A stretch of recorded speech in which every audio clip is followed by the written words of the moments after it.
The Council mocked Earth's offer. They thought we were weak. They thought our fleets were a joke. But that was before they saw what we kept hidden. One human, in a room full of alien rulers, one treaty they swore they'd never sign, and a single command that made the galaxy hold its breath. What came next, no one was ready for. Welcome, my friends, to Humanity Prime HFY. I'm your narrator, your voice in the dark, the one bringing you the stories they don't want you to hear. So, sit back, relax, and let's begin this story. The Galactic Council chamber was vast, walls of glass and silver stretching high into shadows. Dozens of alien leaders sat in their seats, robes shimmering, eyes fixed on the lone human standing at the center. She was different. Commander Elara Voss. Her black and silver bodysuit hugged her like it had been poured on, the shine of the material catching the chamber lights, highlighting every curve, every movement. She didn't fidget. She didn't blink. She simply placed a sleek, thin folder on the long table in front of her. The words printed in bold, Mutual Defense Treaty. "I bring you Earth's offer," she said, voice calm but carrying a razor's edge. "Our fleets, our strength, our friendship." For a heartbeat, silence. Then, laughter. It rolled across the chamber like a wave. The Vorn Empire's reptilian ambassador leaned forward, his long tongue flicking. Friendship? From a planet that still burns fuel to cross its own skies? Another alien, her body made of glowing crystal shards, chuckled. "Do you even have a fleet worth mentioning?" Elara smiled, slow and dangerous. "Oh, I assure you, we have plenty worth mentioning." But the laughter grew louder. One insectoid leader clicked his mandibles and hissed, "Your kind would barely survive a single battle in our outer sectors. You have no teeth, human." Her eyes locked on his and froze. For a moment, the air in the chamber felt heavier. "No teeth?" she said softly. "Darling, you're not looking in the right places." A few heads turned. Some caught the double meaning, and their expressions changed. But most kept laughing, mocking, underestimating. Elara leaned back against the edge of the table, crossing her legs slowly, deliberately. Her voice lowered, making the nearest alien diplomats lean in without realizing. "I enjoy foreplay, but there comes a time when the real action begins." That got their attention. From the shadows near the chamber's massive windows, a faint alarm began to beep. One of the council's aides checked a display and frowned. Unidentified signatures, entering orbit. Heads turned toward the glass walls. Outside, in the black void above the planet, tiny specks of light began to appear. The council's laughter faltered. The crystal-bodied alien tilted her head. "What is that?" Elara's lips curved. "Oh, just a little surprise. You like surprises, don't you?" The reptilian Vorn hissed again, trying to sound confident. "Your world has no warships that could breach this station's perimeter." Elara took a step toward the window. "Are you absolutely sure?" The specks were growing, sharper now, sleek shapes glinting against the planet's glow. Their drives burned a bright blue, cutting through the darkness like blades. Dozens of ships, moving in perfect formation. The insectoid leader clicked nervously. "Those aren't council ships." "No," Elara said. "They're mine." The chamber filled with murmurs, some voices trembling. The lead ship, a massive vessel shaped like a predator's tooth, drifted into full view, flanked by smaller escorts. The designs were unlike anything the Council had ever seen. Angular, aggressive, beautiful in a way that made you want to touch the surface, even if it might burn your skin. Elara glanced over her shoulder at the alien leaders still seated. "You asked if we had teeth," she smiled. "Now I'm showing you the bite." One young envoy, scales glistening under the light, muttered almost to himself, "They're beautiful." She winked at him. "Careful, sweetheart. Beauty bites back." Then, A deep vibration rolled through the chamber. The Council's defense grid was trying to scan the fleet, but the readings made no sense. The ship's hulls reflected and warped the scanners, hiding their full capabilities. A voice came over the chamber comms. Calm, male, human. "Commander, we are in position, awaiting your signal." The alien emperor of the Zir Dominion slammed a clawed hand on the table. "What are you doing, human? Is this an invasion?" Elara turned fully, hands resting on her hips, her tone dripping with dangerous charm. "Invasion? No." She let the pause hang in the air. "This is just me being polite." The murmurs turned into shouts. Some demanded the fleet leave immediately. Others whispered about power shifts, and fear crept into their voices. The insectoid leader stood, chittering loudly. "If this is a threat?" Elara cut him off with a raised hand. "Oh, darling. You'll know when I'm threatening you. Trust me." Behind her, the fleet's formation shifted, the ship spreading into a pattern that looked like a net, a trap closing. And yet, Elara didn't give the order. Not yet. She simply stood there, letting them all wonder, letting their imaginations run wild. Then she leaned closer to the table, eyes locking with the Vorn ambassador. "You wanted to know if humans have teeth," she whispered. "In a moment, you'll find out how deep they sink." The chamber went silent. Every alien in the room turned toward the growing shadow of Earth's fleet, waiting for the next move. The silence in the chamber was thick, the kind that made every breath sound too loud. Outside, the fleet hung in the black, motionless, like a pack of predators circling prey. Elara didn't move. She let the Uyet stretch, let their fear grow. She knew the moment she spoke, the game would change. The Zir Emperor broke first. His deep, rumbling voice cracked slightly. "What do you want, human?" Her lips curved. "I told you already. A treaty, mutual defense, equal terms." She tapped the folder in front of her with one finger. "But you all seemed distracted." A few pairs of alien eyes flicked down at her body, and she caught them. Elara leaned forward just enough to make them regret being caught, or maybe to make them stare harder. "Don't worry. I like having attention." The Vorn ambassador hissed. "We will not be intimidated." "Oh, sweetheart," Elara cut in, her voice almost playful. "This isn't intimidation. This is foreplay." The room stirred with murmurs. Some aliens shifted in their seats. Foreplay, a human word they didn't quite understand, but they could guess. She touched the earpiece in her ear, speaking softly. "Fleet, go to Phase 2. Through the glass, the warships moved. Slowly at first, then with sudden precision, they rotated in perfect sync, their hulls catching the starlight. Massive weapons slid from hidden panels, glowing with a faint, ominous light. The station's automated defense systems chirped warnings, red lights flashing in the corners of the chamber. The insectoid leader clicked his mandibles nervously. This is madness." "No." Elara's eyes glittered. "This is humans showing restraint." One younger envoy, a smooth-skinned amphibian, leaned forward, his voice almost a whisper. "What happens if you stop showing restraint?" Elara's smirk deepened. "Want me to show you in private?" The young envoy flushed, turning away as a few others chuckled nervously. The Zir Emperor slammed his claw on the table again. "You bring warships into our orbit and speak of restraint? Do you think we fear you?" Elara walked slowly around the table, and her boots making no sound on the polished floor.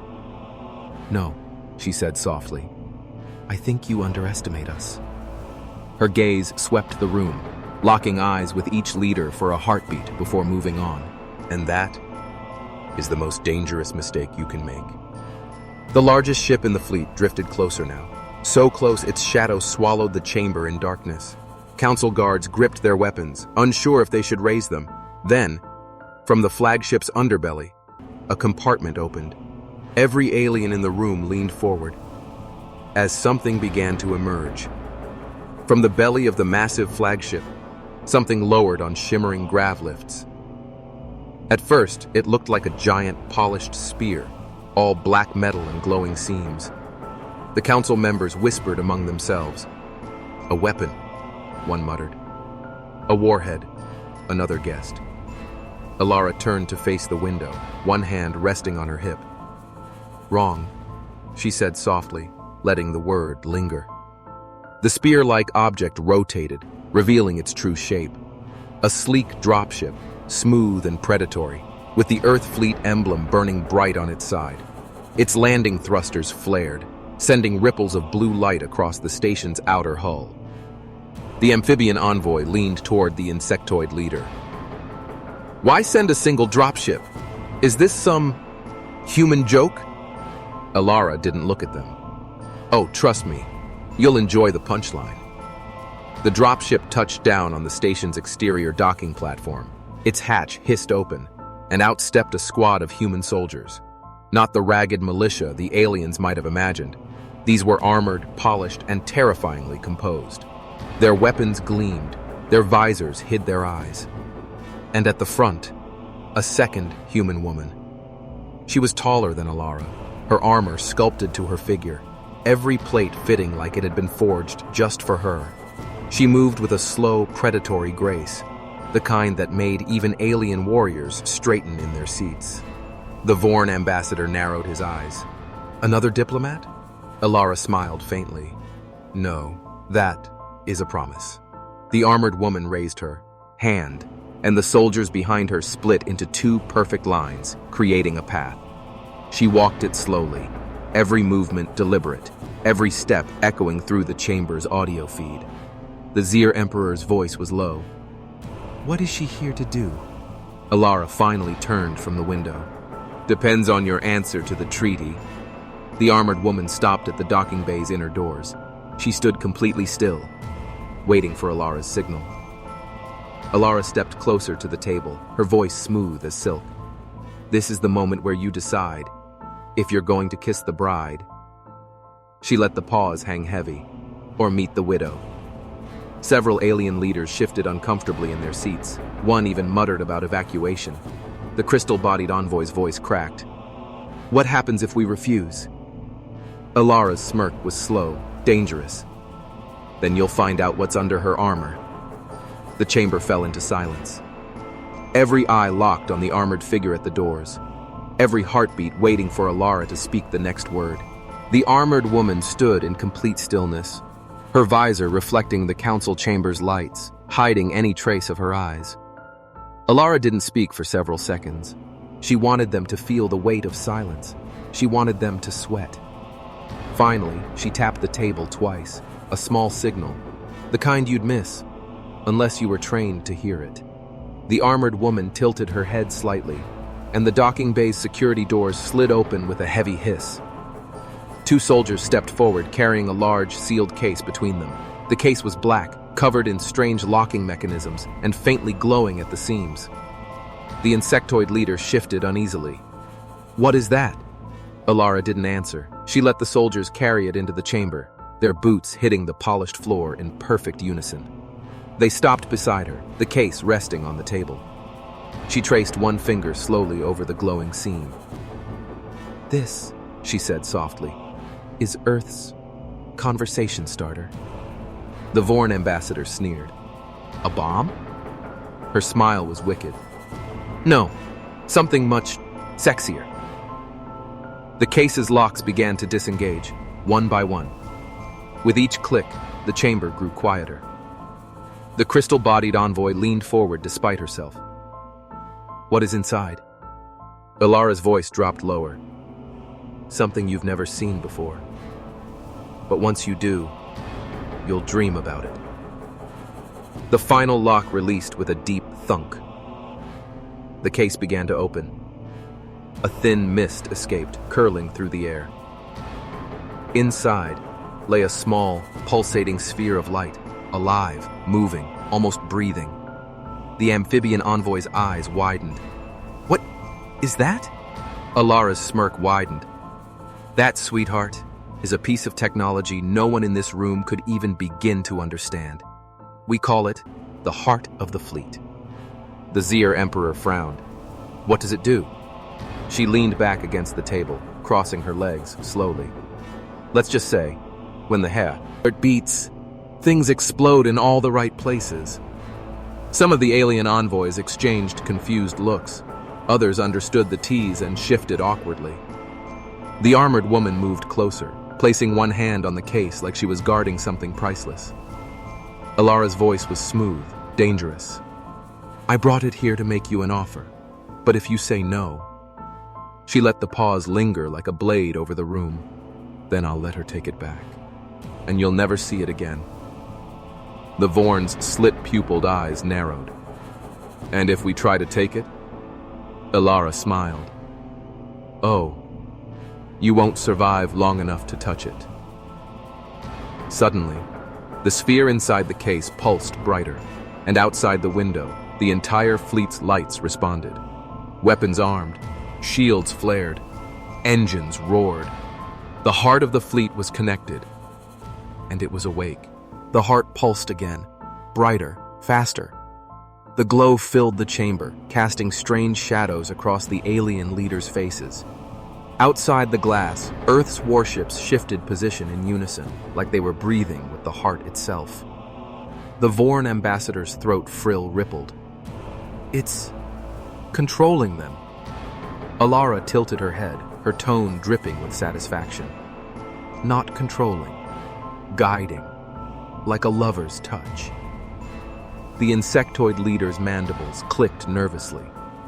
And if that touch becomes a strike? She didn't answer. Instead, she touched the side of the case gently. And outside, one of the warships peeled away from the formation, braking toward the far side of the station. Through the comms, the armored woman's voice came sharp and clear. Target locked. A moment later, the warship fired. A beam of concentrated energy sliced through the void, hitting an abandoned asteroid beyond the station. The rock didn't just break, it evaporated in a white flash. The chamber shook. Gasps filled the air. Elara let the silence after the blast linger, savoring their shock. That was 1%. The amphibian envoy's gills fluttered. 1%? She nodded slowly. I told you, this is foreplay. The crystal-bodied envoy's voice was tight. If you can do that to an asteroid, you can do it to us. Elara's smirk deepened. Sweetheart, if I wanted to do it to you, you'd never see it coming. The Zir Emperor clenched his claws, trying to keep his voice steady. What do you want from us?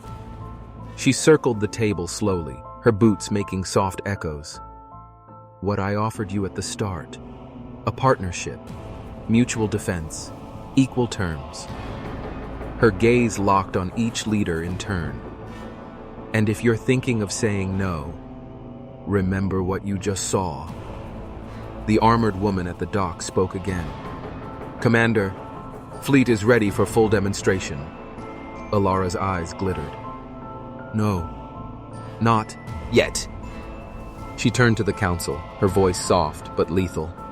Because before we show you what else we can do, I want you to ask yourselves one question. She leaned on the table, close enough that the Vorn ambassador instinctively leaned back.